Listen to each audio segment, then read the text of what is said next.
What's up everyone, it's Endymion, and recently, as I'm sure you're aware, Netflix has begun their media campaign around The Witcher Season 3. And while I'll be covering many aspects of what's been going on surrounding this latest season, I also kinda want to rant a little if you'll permit me to do so. But before that, let's talk about what's been shown thus far. Firstly, we have the official poster being shown with Geralt, Ciri, and Yen front and center. Although fans have been quick to point out that Geralt is somewhat covered and brushed to the side in the poster, which as I keep going, this theme will unfortunately continue. Also, it was announced that Season 3 will be split into 2 parts. The only reason why studios do this to their shows is to have their projects stay longer in the spotlight. And it's simply designed to build hype in order to gain more views and acclaim in order to finish the season with great renown.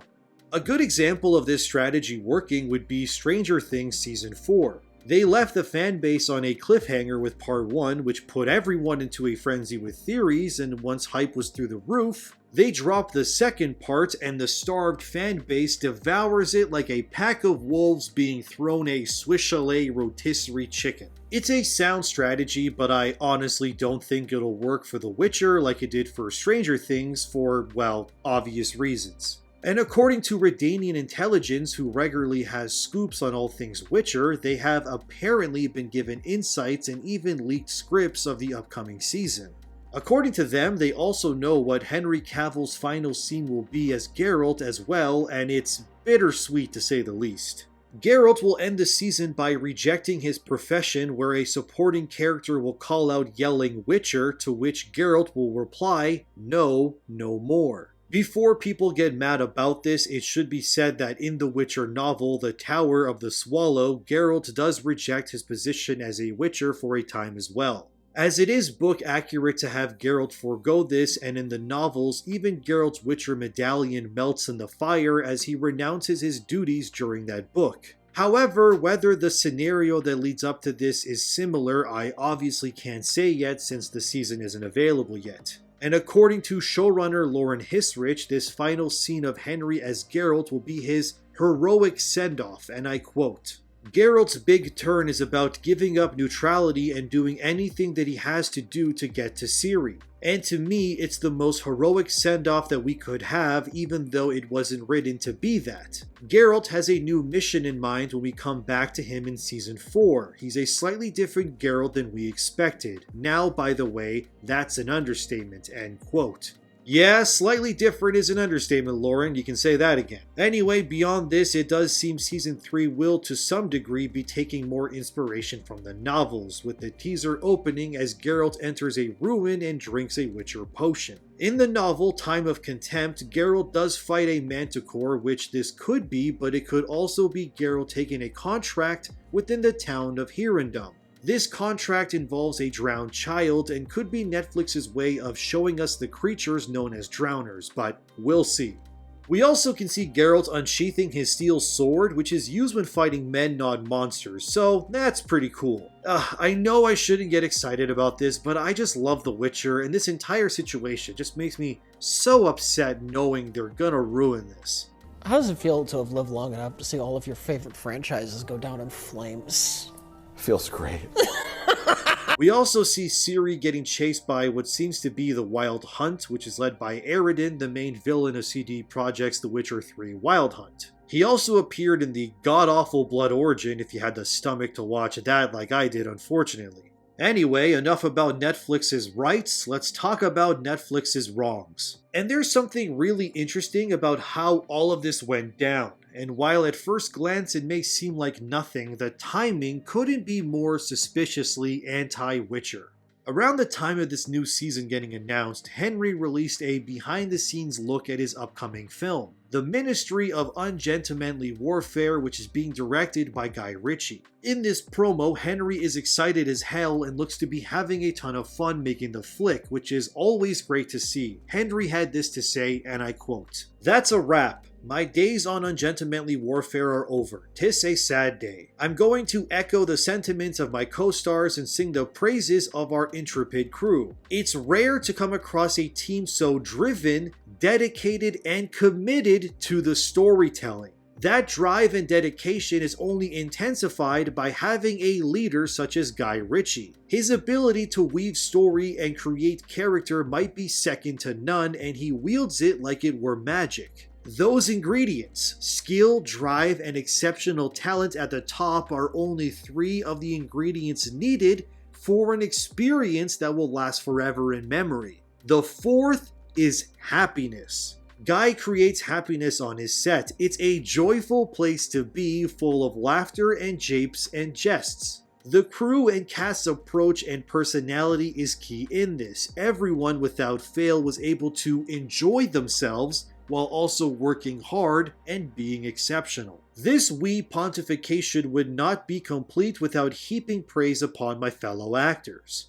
Alan Ritchson, the man mountain with a heart of gold and a wisdom and talent that can sweep you off your feet. Alex Pettifer, the lover, the laughter, the warmth of a big smile, and a jawline that would challenge the Turkish mountains. Henry Golding Jr., a snap-quick acting reaction time, handsome beyond belief, and always a man I was happy to see. And the last but not the least of my immediate team of misfits, Hero Fiennes Tiffin, a megastar in the making. I know a lot of you know him already, but oh my, he's going to have a magnificent career. To the makers of the Ministry of Ungentlemanly Warfare, I shall miss you all, and God's willing, see you soon. End quote. The point of me showing and reading this to you is to further point out how Henry Cavill is not only a professional, but he's not afraid to recognize people who love what they do as well. He also posted this, like I said, when Season 3 of Witcher was announced. And many, including that Star Wars girl who I caught wind of this from, it almost seems like a slight attack towards Netflix and how he was treated on Witcher. It's been very well documented already that Henry's love and passion for accuracy when it comes to The Witcher was something the producers and writers,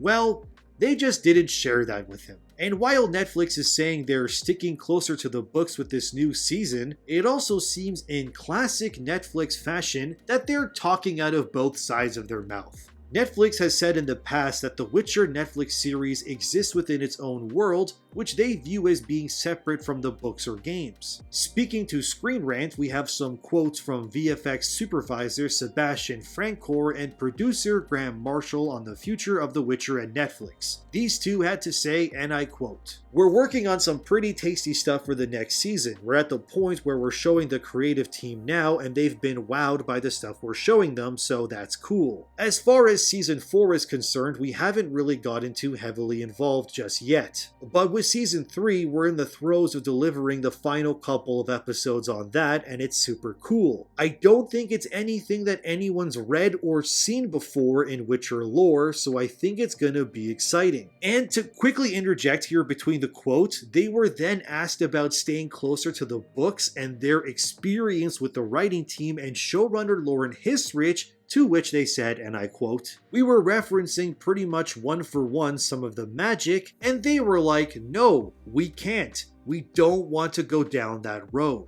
I think there's a lot of fans of one or the other, and you don't want to upset one without doing something that the other likes, etc. So they were very careful about keeping it true to the lore, true to the realm, true to The Witcher. I feel like this is where they're separate from the video game or separate from the books, is kind of allowing them to explore other storylines and other places and things like that. I think that's working well for them so far. It's different from watching a show like The Last of Us, in which the first episode is the beginning of the video game. Whereas with this, I think there's a lot of creative license to stay similar and true to certain parts and enable them to explore different parts as well. It's like the novels are the guidebook, but not the Bible by any means." End quote. It's that final part there that really irks and makes me question if the people involved with adapting stuff for television understand what they're even saying. Saying the novels are the guide but not the Bible makes zero sense. My brother in Christ, you are literally adapting the book which contains the writings of what happens. If there was ever a Bible for your adaptation of something, it would be the literal book you're adapting.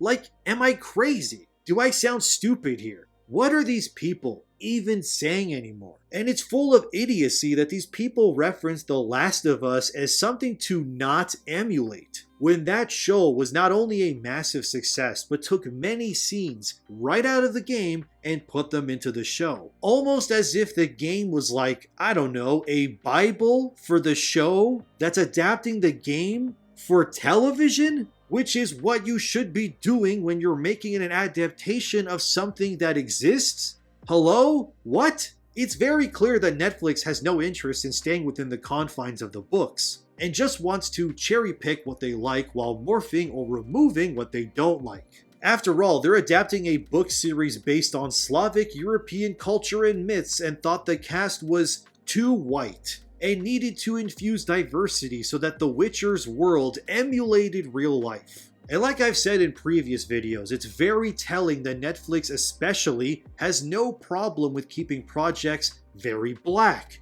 or other ethnicities if required. But whenever it's a project based on a predominantly white property, now it's suddenly a problem. We have to remember that when Netflix and its hacktivist writers actually created their own original story within The Witcher, we ended up with Blood Origin, which not only added nothing to the mythos of substance, but ruined mysteries like the conjunction of the spheres by making it the result of two wizards fighting in dresses. I can't take it anymore! I just want to die! And then they made the first prototype Witcher a roided out, head-shaven elfin guy who looks more like a Grey Hulk than a Witcher. And that show did so horribly that I don't know anyone who considers that show's lore or story to be canon in any capacity. Because when people think of what's the worst parts of Netflix's The Witcher, it always includes everything Netflix added to the series that wasn't there to begin with. There's a deaf sign language using character. And everything people did love about the series was because of Henry Cavill, and when Netflix actually respected the source material. So ironically, the only times people like the show is when they treated the books like the Bible. Funny how that works. If that's comparable to this sort of world, this culture of toxic fandom, where like if you make a movie, especially if you make a superhero movie, like you have great intentions, but there are always going to be a small yet vocal group of people there can kind of just be toxic. I understand what you're saying, but when it comes to fans, it is a fan's right to have whatever opinion they want to have. And people are going to be upset because, especially when you're talking about books or games, because you're never going to be the exact person who they had in their head or who they played on Witcher 3, for example. I don't necessarily consider that toxic. I just consider that passionate. And Henry, like I said earlier, had heaps of praise to say about his cast and the director when it came to his time on Ungentlemanly Warfare, which, by the way, is also based on a novel. But when Henry posted about Witcher 3's teaser, here's what he had to say about it on Instagram. That's it. Weird how he doesn't write massive paragraphs praising the direction, or the cast, or the writers. You can tell that Henry posted this because it's in his contract. So he just left some hashtags so Netflix would leave him alone so he could go back to painting his Warhammer figurines. And like I've said in my previous video, Netflix even race swapped Cleopatra into a black woman. So apparently they don't even respect actual history as something they need to adhere to when adapting stories. So when a company goes as far as to race swap and change the history and ethnicity of a real person, it's no surprise that they couldn't care less about making sure if The Witcher is book accurate. Because these stories and properties are not viewed as opportunities to adapt in order to do them justice. They're just free real estate for woke creators to push ideology down our throats. It's free real estate. I wouldn't be surprised if Geralt appears to a lesser extent in this new season as well, as it's becoming increasingly prevalent that bait and switching an audience's expectations is becoming the norm lately.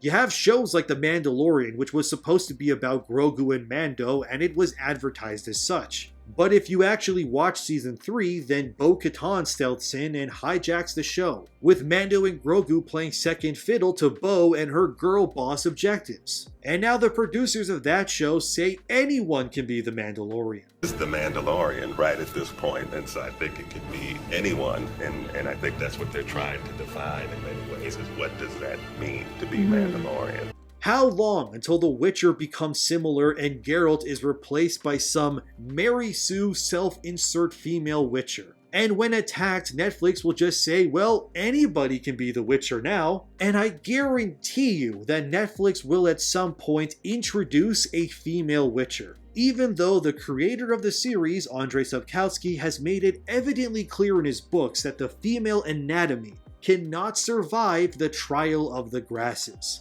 And this is why there are no female Witchers. Besides, becoming a Witcher should not be viewed as a privilege anyway. It's always been painted more like a curse that plagues the unfortunate souls who survive the training. They can't have kids, their bodies are mutilated, they can't die as easily, they are literal living weapons. But Netflix will find a way to yassify and girl boss the profession. Because nothing, not even Witchers or real-life women like Cleopatra, can stand in the way of delivering the message. The Witcher at Netflix is in its death spiral, and I will be surprised if the show even exists long enough to complete its planned 7-season run. But let it be known that the fate of The Witcher and Netflix is what happens when you don't treat the actual source material like it's the Bible. Why do you think so many people hated the Halo TV show? And why The Last of Us was so popular? Because if you treat what people love with the respect it deserves, the work will speak for itself. And when it comes to The Witcher and the erasure of Henry Cavill's star power from the glint of the medallion around Geralt's neck, Netflix will be horrified when they realize that the fan base will abandon them the same way Geralt does his Witcher ways as well. And when Netflix yells to the fans, "But The Witcher, you guys like that, right? Why are you leaving?" the fan base will look back in disdain and contempt and whisper, "No. No more."